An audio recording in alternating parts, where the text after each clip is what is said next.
હની ટ્રેપના ઘણા બધા કેસો મારી સામે આવ્યા છે. મારે એક ક્લાયન્ટનો કોલ આવ્યો હતો.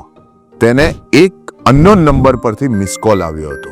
તેણે એ નંબર ઉપર પાછો કોલ કર્યો ત્યારે તે તરફથી એક લેડીઝનો અવાજ આવ્યો. એ બંને વચ્ચે વાતો શરૂ થઈ. બીજા દિવસે વધારે વાતો શરૂ થઈ. હવે એ વાતોનું સ્તર એક પર્સનલ લેવલ સુધી પહોંચી ગયું હતું. જેમ જેમ વાતો વધી એ લેડીઝે એને વિડીયો કોલ કરવાનું કહ્યું. એ લેડીઝે વિડીયો કોલ કરવાનું થયું. હવે વાત સેક્સ્યુઅલ લેવલ પર પહોંચી હતી. એ બંને વચ્ચે સેક્સ્યુઅલ લેવલના વિડીયો કોલ્સ શેરિંગ થયા.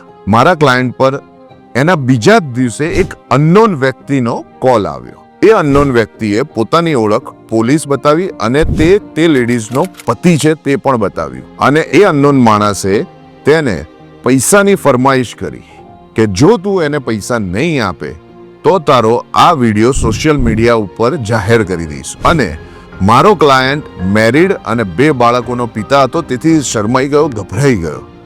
અને એ ગભરાઈ ગયો હોવાથી તેને થોડાક પૈસા તેમને આવ્યા. પણ આ બ્લેકમેલિંગનો સિલસિલો ચાલુ જ રહ્યો. તેથી તે મારા ક્લાયન્ટ મારી જોડે આવ્યા. મારી ટીમે તપાસ કરી અને એમાં જાણવા મળ્યું કે ના તો એનો હસબન્ડ હતો, ના તો એ પોલીસવાળો હતો.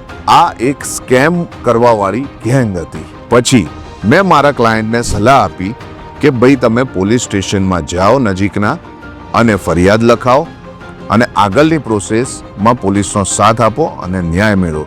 હું દરેક નાગરિકને કહેવા માંગુ છું કે આવા સ્કેમથી બચો, આવા હની ટ્રેપના સ્કેમથી બચો. તો તમારે આવા કેસોમાં શું કરવાનું? BNSની કલમ 318 અને 308ની અંદર ઠગાઈ અને બ્લેકમેલિંગની અંડરમાં તમારે નજીકના પોલીસ સ્ટેશનમાં જઈને લેખિત અરજી આપો. આગળની પ્રોસેસ પોલીસ કરશે.